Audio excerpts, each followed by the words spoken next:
지금은 절대적 가치가 사라진 시대입니다.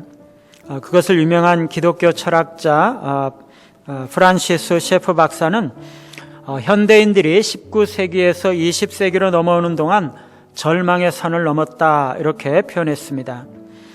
오늘날의 시대는 과거의 전통들이 무너지고 절대적 가치관이 붕괴됨으로써 어디로 가야 하는지 모르고 방황하는 시대가 된 것입니다. 과거에는 윤리에 대한 보편적인 동의가 있었습니다. 그래서 신자든 불신자든 십계명의 윤리, 예컨대 부모를 공경하라, 살인하지 말라, 간음하지 말라, 도둑질하지 말라, 거짓 증거하지 말라, 탐내지 말라 이렇게 말하면 그거 맞는 말이다. 누구나 다 인정했습니다. 나라마다 시기가 차이가 있긴 하지만 우리나라에서도 마찬가지입니다. 3, 40년 전만 하더라도 우리나라에도 유교적인 가치관이 이 세계에, 이 사회 전체적으로 작동을 하고 있었던 것입니다. 그런데 지금은요, 그런 절대적이고 보편적인 가치를 다 부정하는 시대가 되었습니다.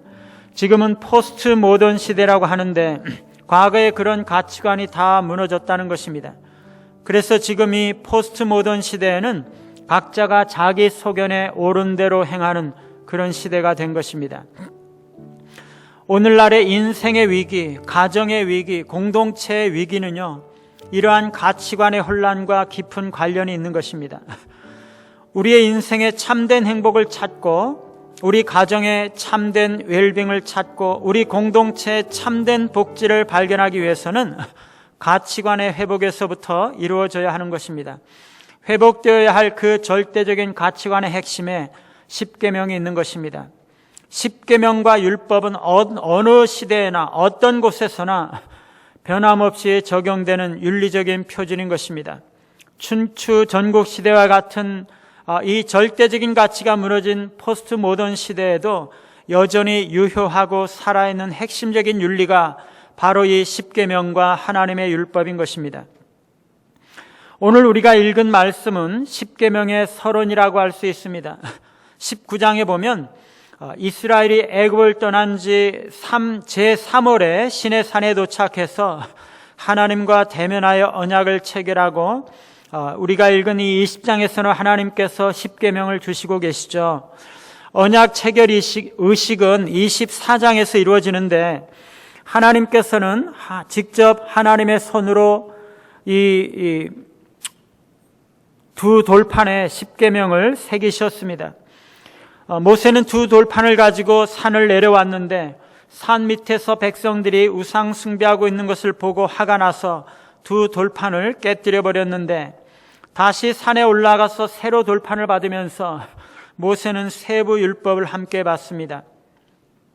여러분, 이 십계명과 세부 율법이란 것이 뭡니까? 율법은요, 언약의 규정입니다. 여러분, 여기서 언약과 율법 사이의 관계를 우리가 바로 이해하셔야 되는데 한마디로 율법은 언약법이라는 것입니다. 언약은 하나님과 이스라엘 사이에 언약적 관계가 형성되었다는 것을 말합니다. 그 양자 간의 관계를 규정하는 것이 바로 이 언약인데 율법은 그 언약 관계를 유지하는 조항들, 즉 언약을 유지하기 위해서 지켜야 하는 규정이라는 것입니다.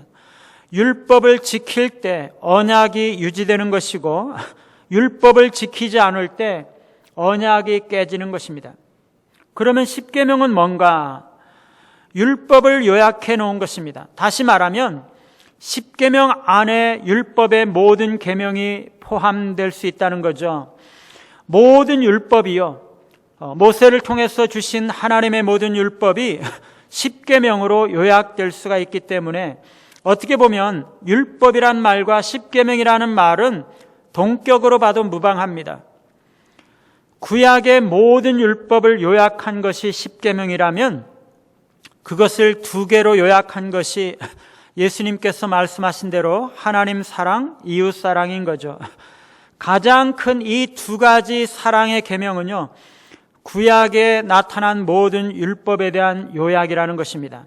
그래서 이 가장 큰 두 계명을 지키는 것은 십계명을 지키는 것이고 그것은 바로 모든 율법을 지키는 것과 같은 것입니다.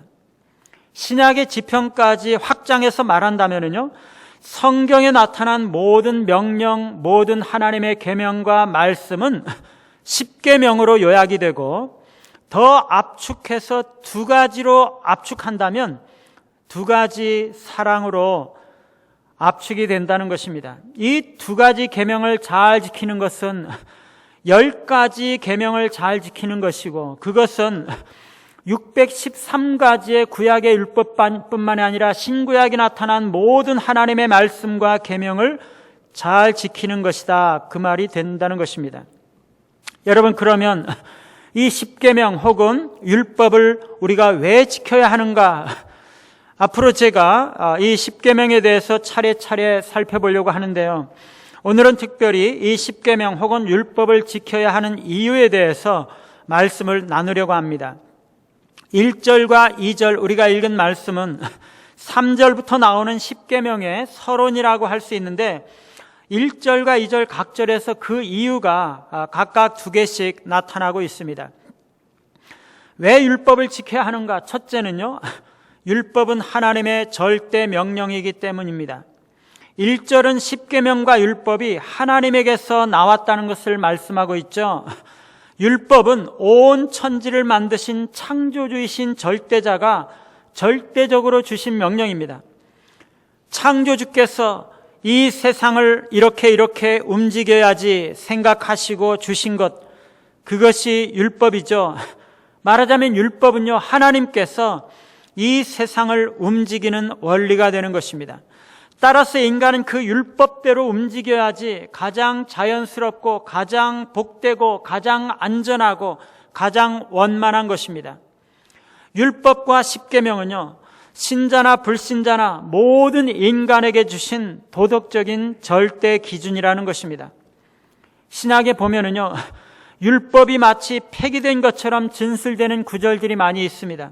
예를 들면 율법은 모세로 말미암아 주어진 것이요 은혜와 진리는 예수 그리스도로 말미암아 온 것이라. 너희가 법 아래 있지 아니하고 은혜 아래 있음이라. 믿음이 온 후로는 우리가 초등교사 아래 있지 아니하도다. 너희가 만일 성령에 인도하는 바가 되면 율법 아래 있지 아니하리라. 이 말씀들은요, 신약의 신자들은 율법과는 상관이 없고 율법은 더 이상 신약 시대에는 유효하지 않은 것처럼 말씀하고 있는 것 같이 느껴집니다. 여러분, 그런데 신약 성경에는요, 율법이 여전히 유효하다고 주장하는 구절들이 또한 많이 있습니다. 고린도전서 9장 21절에 그리스도의 율법이라는 그 표현이 나타나고 있는데, 이 표현은 율법의 주인이 바로 그리스도이시고, 따라서 율법이 신약 시대에도 여전히 유효함을 말씀하고 있는 것입니다. 또한 그리스도는요, 여러 번 자신이 율법을 폐하러 온 것이 아니라 완성하러 오셨다라고 말씀하셨습니다. 그리고 그리스도는요, 그러나 율법의 한 획이 떨어짐보다 천지가 없어짐이 쉬우리라 라고 말씀하셨어요. 천지가 없어져서 멸망할지언정 율법은 변함없이 영원히 존재한다, 그런 말이죠. 율법은요, 결코 변하거나 사라지지 않는다는 것입니다. 율법은 구약 시대에만 유효한 것이 아니라 신약 시대에도 유효하고, 그 율법은 영원히 변하지 않으며 그 율법의 주인은 그리스도라는 것입니다. 여러분, 이 신약 성경에 왜 이렇게 율법에 대한 진술이 차이가 나는 것입니까? 그것은 율법이 여러 가지 종류로 구분이 되기 때문이죠. 구약 율법은요, 도덕법, 의식법, 시민법으로 구분이 되는 것입니다. 그 중에 도덕법은 여전히 유효합니다. 도덕법은요, 10계명을 포함해서 보편적 윤리적 규범을 규명하는 율법이죠. 10계명은 율법의 요약으로서 도덕법의 범주에 들어갑니다. 시민법은 하나님의 백성으로서의 이스라엘 백성들을 통치하기 위한 행정체계, 전쟁 수행, 토지 사용, 채무 등에 관한 이스라엘의 법규들입니다. 그리고 그 위반에 대한 형벌들을 기록하고 있는 것이 이 시민법이죠. 이 시민법의 법조문 자체는요, 폐지되었어요. 왜냐하면 이스라엘이라는 국가와 교회는 다르기 때문입니다. 그러나 영적인 의미에서 이 교회 공동체에서 이스라엘 공동체에 적용되었던 그 법의 원리와 정신은 오늘날도 우리에게 적용이 될 수가 있는 거죠. 제2법은요, 종교적인 절기와 각종 제사법들이나 제사장법, 정결 의식들을 말하는 것입니다. 이것은 그리스도에 의해서 성취되었습니다. 그래서 더 이상 이것은 지키지 않아도 되는 것입니다. 그래서 구약의 율법들 가운데 일부는 그리스도에게서 성취되면서 폐지되었지만 도덕법만큼은 신약 시대에도 여전히 유효하다는 것입니다. 로마서 3장 31절에 보시면은요, 그런즉 우리가 믿음으로 말미암아 율법을 파기하느냐? 그럴 수 없느니라. 도리어 율법을 굳게 세우느니라. 이렇게 말씀하셨어요. 그리스도에 대한 믿음이 온 이후에도 율법이 파기되지 않고 굳게 세워야 한다는 거죠. 여러분, 이 십계명을 왜 돌에다가 새겼을까요? 그것은 이 율법과 십계명이 영속적인 구속력이 있다는 것을 말하는 거죠. 십계명이 모든 시대, 모든 장소에서 모든 사람에게 유효하다는 것입니다. 하나님은 십계명을 기록한 그 돌판을 거룩한 하나님의 법궤 안에 두셨습니다. 그리고 그 법궤를 성소의 가장 안쪽에 하나님이 계시는 지성소에 두셨습니다. 그리고 그 지성소 안에 법궤 윗면을 시은소 혹은 속죄소 혹은 시은좌라고 말하는데, 하나님은 그 법궤 위 시은소에 좌정하셔서 그 언약의 말씀으로서 온 세상을 통치하시는 것입니다. 율법은요, 하나님이 온 세상을 통치하시는 통치 원리인 것입니다. 그 율법은 시대에 따라 변하지 않는 하나님의 통치 원리라는 것입니다. 여러분, 오늘날 이 포스트 모던 가치관에 물드는 사람은요, 이렇게 말할지 모릅니다. 이 세상에 절대적인 것은 없어. 모든 것은 다 상대적이야. 여러분, 이것이 포스트 모던 시대의 가장 핵심적인 특징인데요. 여러분, 이게 맞는 얘기입니까?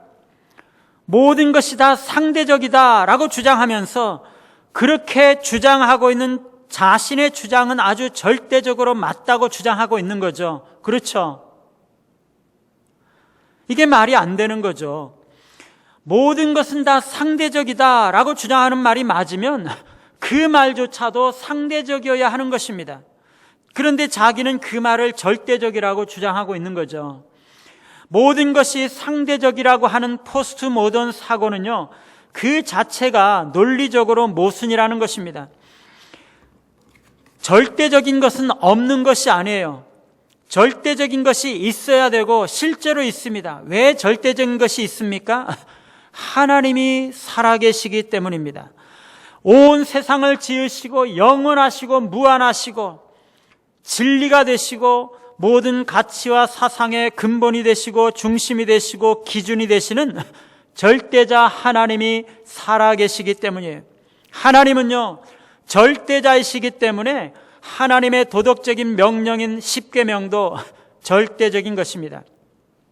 사랑하는 여러분, 혹시 우리들 가운데 하나님의 절대 명령에 절대적으로 순종하려고 하기보다 적당히 내 생각대로 해도 될 것이라고 생각하면서 하나님의 말씀을 무시했던 적은 없나요? 우리는요, 절대자 하나님의 절대 명령에 순종하며 따라가는 것이 가장 행복하고 평안한 삶이 된다는 것을 기억할 필요가 있다는 것입니다. 여러분, 왜 우리가 지금과 같은 포스트 모던 시대에도 여전히 율법을 지켜야 됩니까?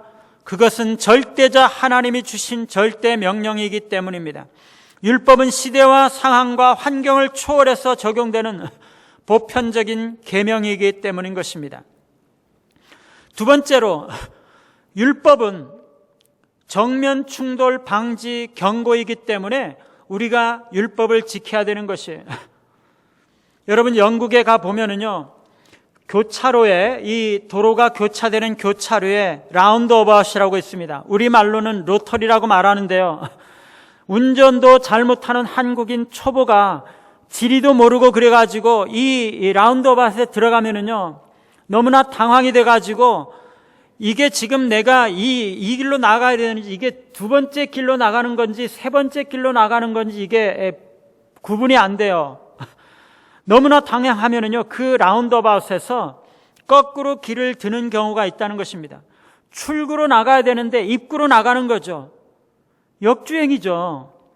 그런데요, 이게 밤길이든지 아니면 차가 거기에 하나도 없으면은요, 한국 사람은요, 한참 가면서도 이게 지금 잘 가는 것인지 잘못 가는 것인지 몰라요.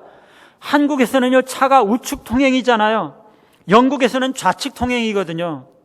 한참 가는데 앞에서 갑자기 차가 막 달려오는 것이에요. 그러면 고속도로 상에서 정면 충돌, 교통사고가 나겠죠. 여러분, 율법과 십계명을 지키는 것은요, 정방향 고속도로를 향해서 고속도로를 타고 달리는 것과 같은 것이에요. 십계명과 율법을 지키지 않는 것은요, 고속도로 상에서 역주행하는 것과 같은 것이에요. 정면 충돌, 교통사고 유발하기 일보 직전인 거죠. 이사야 1장 4절부터 8절에 보면은요, 하나님을 떠난 이스라엘을 향해서 이사야가 탄식하고 있어요. 슬프다 범죄한 나라요, 허물진 백성이요, 행악의 종자요, 행위가 부패한 자식이로다. 그러면서 이스라엘 백성들을 향해서 엄청나게 탄식하고 있는 거예요. 그들이 여호와를 버리며 이스라엘의 거룩하신 이를 만홀히 여겨 멀리하고 물러갔도다. 너희가 어찌하여 매를 더 맞으려고 패역을 거듭하느냐? 온 머리는 병들었고 온 마음은 피곤하였으며 발바닥에서 머리까지 성한 것이 없이 상한 것과 터진 것과 새로 맞은 흔적뿐이거늘 그것을 짜며 싸매며 기름으로 부드럽게 함을 받지 못하였도다. 너희의 땅은 황폐하였고 너희의 성읍들은 불에 탔고 너희의 토지는 너희 목전에서 이방인에게 삼켜졌으며 이방인에게 파괴됨같이 황폐하였고 딸 시온은 포도원의 망대같이 참외밭의 원두막같이 애워싸인 성읍같이 겨우 남았도다. 여러분, 이 이스라엘은요, 하나님을 떠나고 하나님의 율법을 무시하고 하나님 앞에 불순종했기 때문에 온 몸이 얻어 터졌다는 것입니다. 패역을 거듭하면 할수록 이스라엘은 여기저기 얻어 터지는 것이에요. 머리 끝부터 발끝까지 터지지 않은 것이 없고 상하지 않은 것이 없고 온통 상처 투성이요 온통 멍이 들었고 온통 맞은 흔적들 뿐이라는 것입니다. 여러분, 왜 이렇게 되었나요? 하나님의 율법을 무시했기 때문이에요. 하나님의 율법을 지키지 않았어요. 그래서 그들은 정면 충돌, 교통사고가 나가지고 여기저기 엉망진창으로 엄청나게 터지는 것입니다. 여러분, 하나님의 율법을 지키지 않는 것은요, 멸망에 이르는 지름길이에요. 신명기 30장 15절에 보면 하나님께서 율법을 다 설명하신 다음에 보라, 내가 오늘 생명과 복과 사망과 화를 내 앞에 두었다라고 말씀하세요. 율법을 지키는 것은 생명과 복의 길인데 지키지 않는 것은 사망과 화를 당하는 길이라는 것입니다. 율법을 지키고 생명의 길로 가든지 율법을 불순종하고 사망의 길로 가든지 그것은 너희의 선택에 달렸다라는 것입니다. 신명기 4장 25절 26절에 보면은요, 만일 스스로 부패하여 무슨 형상이든지 조각하여 여호와 앞에 악을 행하고 그의 노를 일으키면 너희가 속히 망할 것이라 라고 말씀하세요.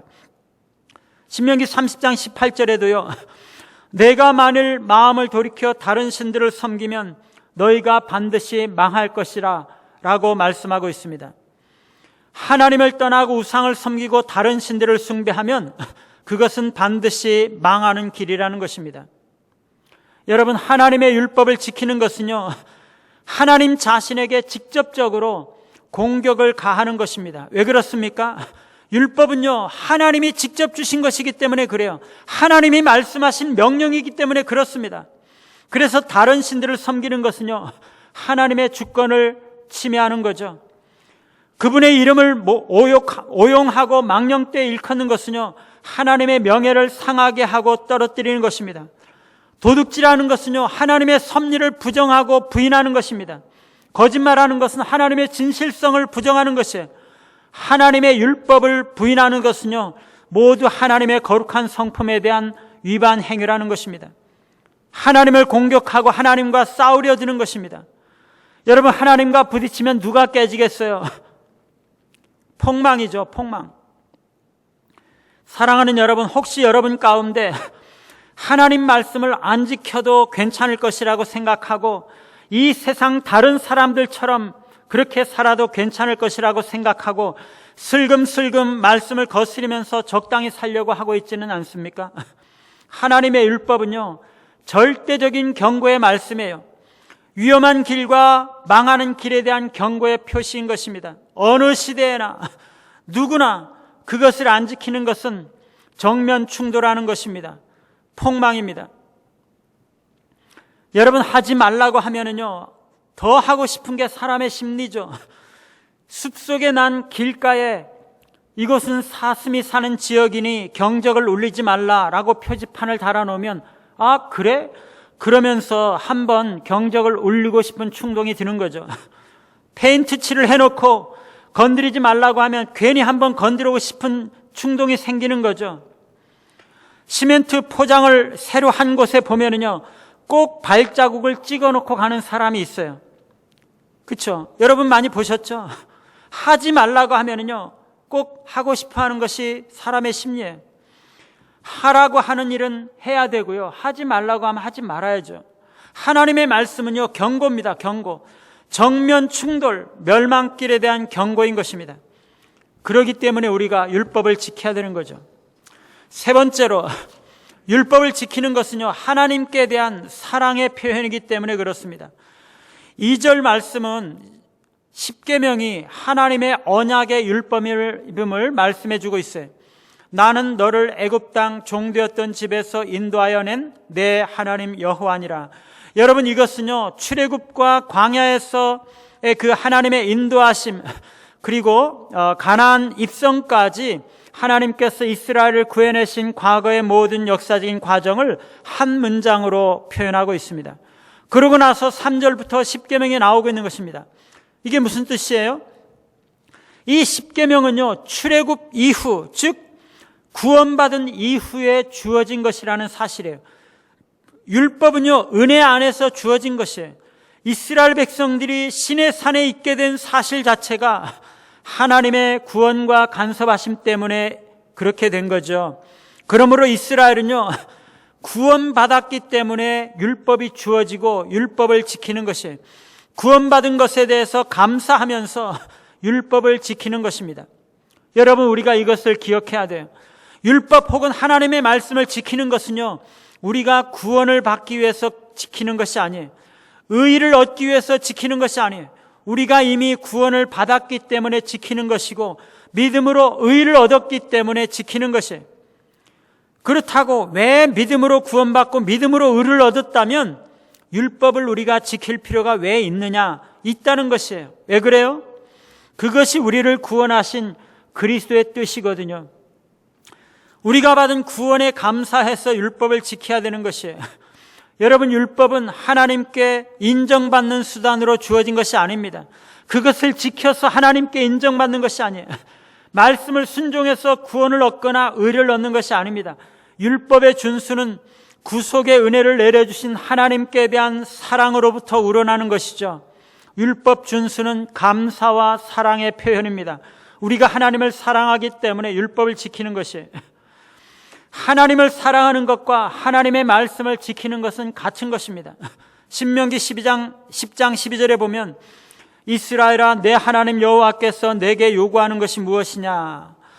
곧 내 하나님 여호와를 경외하며 그의 모든 도를 행하고 그를 사랑하며 마음을 다하고 뜻을 다하여 내 하나님 여호와를 섬기고 라고 말씀하고 있어요. 여호와를 경외하는 것, 하나님의 말씀을 지키는 것은 하나님을 사랑해서 마음과 뜻을 다해서 하나님을 섬기는 것과 같은 것이라고 말씀하고 있어요. 여러분, 이것은요, 신약에서도 똑같습니다. 요한복음 14장 21절에 보면 나의 계명을 가지고 지키는 자라야 나를 사랑하는 자니 나를 사랑하는 자는 내 아버지께 사랑을 받을 것이요 나도 그를 사랑하여 그에게 나를 나타내리라. 24절에 나를 사랑하지 아니하는 자는 내 말을 지키지 아니하리니 너희가 듣는 말은 내 말이 아니요 나를 보내신 아버지의 말씀이니라. 여러분, 하나님을 사랑하는 자는요, 그리스도를 사랑하는 자는요, 그리스도의 말씀 곧 하나님의 말씀을 지키는 것이에요. 구원의 기쁨과 감사의 마음이 있는 자는요, 하나님의 계명을 기쁨으로 지킨다는 것이에요. 여러분, 우리가 부모에게 순종해야 되는 이유가 뭐죠? 부모의 은혜와 사랑 때문이죠. 부모가 낳아주시고 길러주시고 지금까지 베풀어 주신 그 은혜 때문에 부모에게 순종하는 것입니다. 부모에게 순종하지 않는 사람은요, 배은망덕한 자라고 말하죠. 여러분, 아들이요, 아빠가 뭐를 시켰는데 하루 이틀 지나고 나서 아빠가 뭔 소리를 했는지 잊어버리고 뭐를 시켰는지 말았는지 모르고 있다면 그것은 순종하고 있는 훌륭한 아들이 아닌 거죠. 사랑하는 여러분, 여러분, 하나님이 하신 말씀이 뭔지를 잘 알고 계신가요? 하나님의 율법과 계명을 다 기억하고 있습니까? 다 순종하면서 지키고 있나요? 혹시 여러분 가운데 구원에 대한 감사와 감격도 잊어버리고 하나님에 대한 사랑도 잊어버리고 하나님께서 나에게 하신 말씀이 무엇인지도 잘 모르고 율법과 계명이 뭔지도 모른 채 하나님과 멀어져서 내 마음대로 내 생각대로 살아가고 계시는 그런 분은 안 계신가요? 배은망덕한 거죠. 우리가 하나님의 말씀과 계명에 순종해야 하는 이유는요, 구원에 감사하고 하나님을 사랑하기 때문입니다. 세 번째는요, 복을 얻기 위해서입니다. 율법은 복을 얻기 위한 것이에요. 우리가 구원받기 위해서가 아닙니다. 율법을 지키는 이유는요, 하나님을 위해서가 아니라 바로 우리 자신을 위해서입니다. 우리가 축복받기 위해서 율법을 지켜야 되는 것이에요. 십계명과 율법은요, 우리의 웰빙을 위해서, 우리의 행복을 위해서 지키는 것이에요.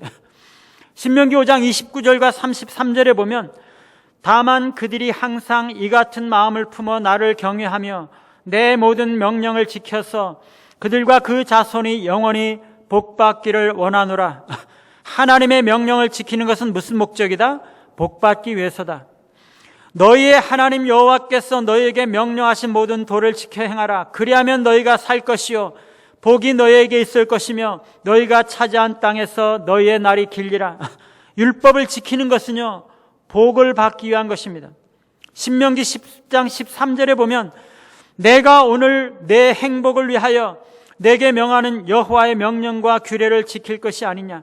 여호와의 명령과 규례는요, 우리 자신의 행복을 위해서 지키라는 것입니다. 12장 28절에도 내가 내게 명령하는 이 모든 말을 너는 듣고 지키라. 내 하나님 여호와의 목전에 선과 의를 행하면 너와 내 후손에게 영구히 복이 있으리라. 하나님의 말씀을 지키면 나와 후손에게 복이 주어진다는 것입니다. 여러분, 우리가 하나님의 명령과 규례를 지키는 것은요, 하나님을 위해서 지키는 것이 아니에요. 우리가 복받고 우리 자신이 행복하기 위해서입니다. 우리가 이것을 기억해야 합니다.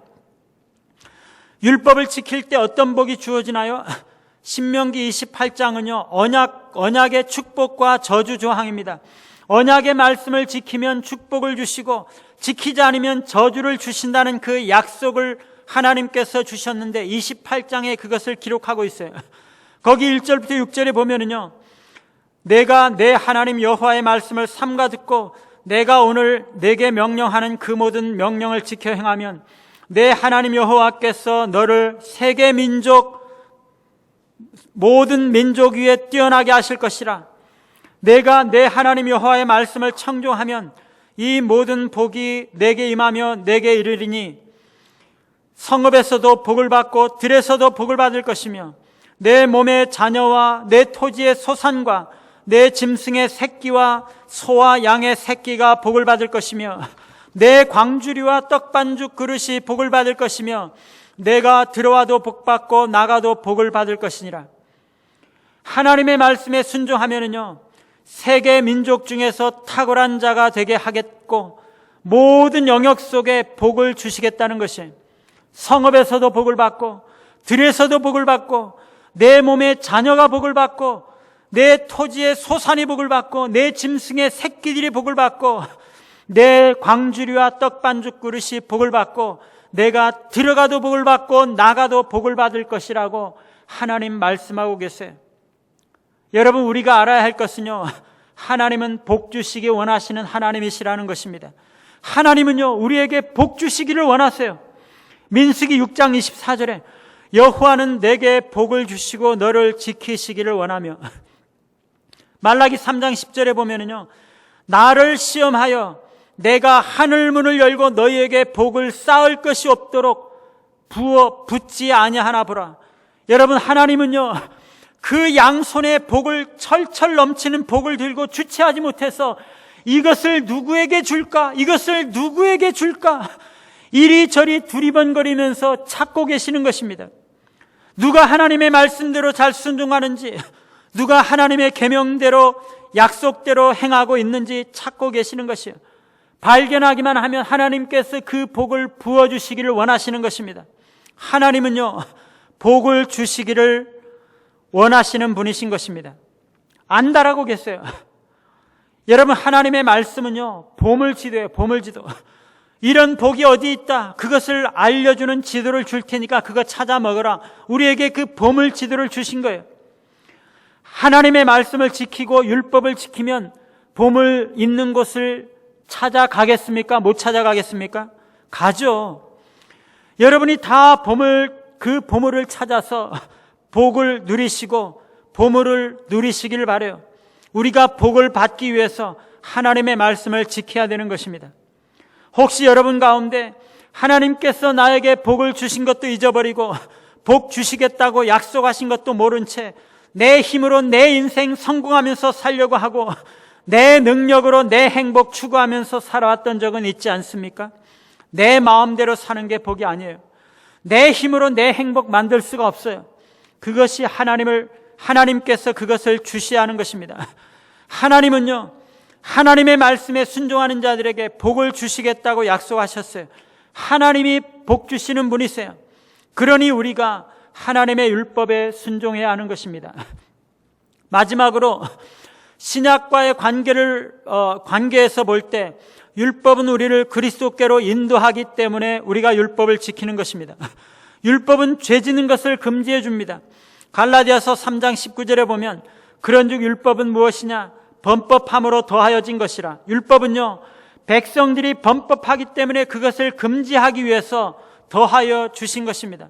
그래서 율법은 죄가 죄인 것을 가르쳐 줍니다. 로마서 7장 7절, 8절, 9절에 그러나 죄가 기회를 타서 계명으로 말미암아 내 속에서 온갖 탐심을 이루었나니 이는 율법이 없으면 죄가 죽은 것임이라.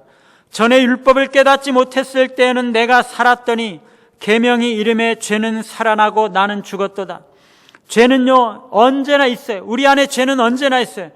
그러나 그것은 율법을 통해서 비로소 살아나는 것입니다. 율법이 없으면 죄가 죄인 줄도 모르고 그냥 숨어 있어요. 그런데 율법이 있기 때문에 그것이 살아나서 죄인 줄을 알게 되는 것이에요. 율법이 없으면요, 죄가 죄인 줄로 드러나지 않는 것입니다. 율법은 우리의 부패한 본성을 드러내고 타락한 인간이 자신의 크나큰 죄를 깨닫게 함으로써 구원자의 필요성을 일깨우고 우리를 그리스도께로 인도하는 것입니다. 율법은 타락한 인간은 그가 타락했다는 사실 때문에 결코 율법을 지킬 능력이 없음을 가르쳐주고 있어요. 하나님 앞에 인정받을 수 있는 영원 불변의 기준은 하나님의 뜻에 따르는 완전한 순종입니다. 하나님의 은혜는요, 이 타락한 인간이 행할 수 없는 순종을 다른 사람이 대신 행하게 만들어 주셨어요. 그리스도께서 나를 대신하여서 다 순종해 주셨어요. 그리스도 안에서의 믿음을 통해서 그리스도의 순종은 우리의 순종이 되는 것입니다. 그럼으로써 우리의 구원이 가능해진 것이에요. 인간은 예수 그리스도의 구속 사역에 대한 믿음 이외에 어떤 방법으로도 하나님 앞에 의롭다함을 인정받을 수 없습니다. 그리스도의 온전한 순종과 십자가의 대속으로 구원받았으니 이제는 내가 순종할 차례입니다. 내가 그리스도의 계명과 율법에 순종하는 것입니다. 사랑하는 여러분, 우리 가운데 하나님 말씀 순종하려고 하기보다 내 생각 내세우면서 어린아이처럼 내가 좋아하는 방식대로, 내가 원하는 대로 행동하면서 살려고 했던 적은 없나요? 내 마음대로 사는 것이 행복한 것이라고 믿고 살아오지는 않았나요? 내 생각대로 사는 것이 나를 완성한다거나 나를 구원한다고 생각하고 있지는 않습니까? 그리스도께서 우리에게 온전한 순종을 주시고 구원을 주시고 우리를 완전한 사람으로 만들어 가시는 것입니다. 율법을 온전히 순종하는 것은 우리가 그리스도의 장성한 분량에 이르기까지 장성하는 길입니다. 우리가 하나님의 말씀에 순종할 때 우리는 그리스도와 같이 성숙한 사람, 하나님이 원하시는 사람이 되는 것입니다. 우리가 하나님의 말씀에 순종할 때 하나님은 우리를 통하여 하나님의 놀라운 일들을 이루시는 것입니다. 하나님의 말씀에 순종하는 우리를 통해서 하나님의 통치가 이루어지게 하고 구원의 역사가 이루어지게 하고 하나님의 뜻이 이루어지게 하시는 것입니다. 율법을 왜 지켜야 하는가? 오늘 우리는 5가지 이유를 살펴보았습니다. 첫째, 하나님의 절대 명령이기 때문입니다. 둘째, 정면 충돌 방지 경고이기 때문입니다. 세 번째로 하나님의 사랑의 표현이기 때문입니다. 네 번째로 복을 얻는 길이기 때문이고, 그리고 5번째로 그리스도께로 인도하고 그리스도의 은혜를 경험하기 때문입니다. 우리가 율법과 하나님의 말씀을 지키지 못함으로 그리스도를 바라볼 때 십자가에 달리신 그리스도께서 우리를 보시며 괜찮다 아들아, 그래도 난 너를 사랑한다, 바로 그런 너를 위해서 이렇게 십자가에 내가 달렸단다, 내가 다 용서하마, 이리 오너라, 내가 너를 용서하마. 그러면서 십자가에 달리신 그 양팔로 우리를 안아주시고 용서해 주시는 것입니다. 사랑하는 여러분, 우리가 하나님의 계명을 지켜야 합니다. 그것은 시대를 초월한 보편적인 절대 명령입니다. 율법은 우리에게 위험과 멸망이 있음을 경고합니다. 우리는 구원받은 것이 감사하고 하나님을 사랑함으로 율법을 지키는 것입니다. 그러나 무엇보다도 율법을 지키는 것은 우리 자신의 행복을 위한 것입니다. 우리가 하나님의 말씀에 순종할 때 그리스도의 장성한 분량에 이르는 것입니다. 우리가 하나님의 말씀에 순종할 때 하나님의 통치가 우리를 통해 이루어지고, 하나님의 구원의 역사가 우리를 통해 이루어지고, 전도와 선교의 역사가 우리를 통해 이루어지고, 하나님의 영광스러운 뜻이 우리를 통해 이루어지는 것입니다. 우리 힘으로는 율법과 하나님의 말씀에 순종할 수 없지만 우리를 구원하시고 용서하시는 그리스도를 의지해서 나아갈 때 그리스도는 우리에게 순종할 능력을 주시고 우리를 통해 놀라운 일들을 이루어 가시는 것입니다. 그러한 하나님의 놀라운 일들이 여러분의 율법과 하나님의 말씀 순종함을 통해서 아름답게 이 땅에서 이루시는 하나님의 자녀들이 다 되시기를 간절히 바랍니다.